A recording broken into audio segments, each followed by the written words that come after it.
Romo dan teman-teman, selamat sore. Berikut kami akan mempresentasikan hasil diskusi kami dengan saya sendiri, Octavian Kristianto dengan NIM 170. Saya Oscar Alvin Wijaya dengan NIM 172. Saya Georgius Yanuar Chandra Wijaya dengan NIM 175. Ya, dan hasil diskusi kami adalah tentang kesetujuan kami mengenai data as capital.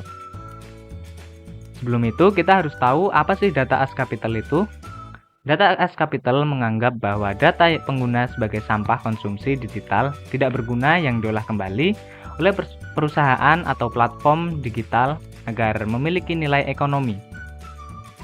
Selanjutnya, perspektif data as capital.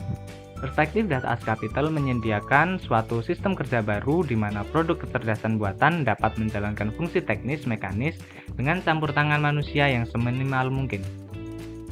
Lalu, mengapa sih kita harus mendukung program data as capital? Yang pertama, karena data as capital bisa mendorong inovasi dan efisiensi karena persaingan antar perusahaan. Kemudian, nomor 2, menyediakan berbagai produk dan layanan yang beragam sesuai dengan pemerintahan konsumen. Yang ketiga, meningkatkan tingkat pertumbuhan ekonomi dan menciptakan lapangan pekerjaan. Selanjutnya adalah apa aja sih kelebihan sistem kapitalis? Terdapat beberapa poin. Poin yang pertama adalah yaitu efisiensi. Yang kedua, inovasi produksi. Yang ketiga, mendorong motivasi usaha. Yang keempat, kebebasan memilih. Dan yang kelima, taraf hidup meningkat atau kesejahteraan. Yang pertama adalah efisiensi. Insentif untuk efisiensi produksi. Dalam upaya untuk bersaing dan mendapatkan keuntungan, perusahaan dalam sistem kapitalis cenderung mencari cara untuk meningkatkan efisiensi dalam produksi mereka. Hal ini dapat mencakup penggunaan teknologi yang lebih baik, manajemen yang lebih efisien dari sumber daya, dan strategi operasional yang lebih cerdas. Yang kedua adalah inovasi produksi.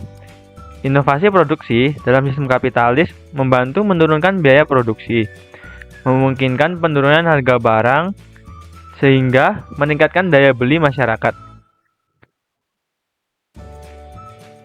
Selanjutnya, yaitu mendorong motivasi usaha. Sistem kapitalis mendorong motivasi usaha produksi melalui dorongan kuat untuk mencapai keuntungan yang tinggi, memacu inovasi dan efisiensi untuk meningkatkan daya saing dan memenuhi kebutuhan konsumen. Lalu, kebebasan memilih. Kebebasan memilih memungkinkan konsumen untuk memilih produk dan jasa dari berbagai opsi yang ada, mendorong persaingan antar produsen untuk menyediakan produk yang lebih baik dan inovatif. Kemudian, taraf hidup meningkat. Sistem kapitalis bisa meningkatkan taraf hidup dengan memperluas akses terhadap barang dan jasa yang lebih terjangkau, berkat persaingan pasar yang mendorong peningkatan ketersediaan produk. Sekian presentasi dari kelompok kami. Terima kasih. Terima kasih.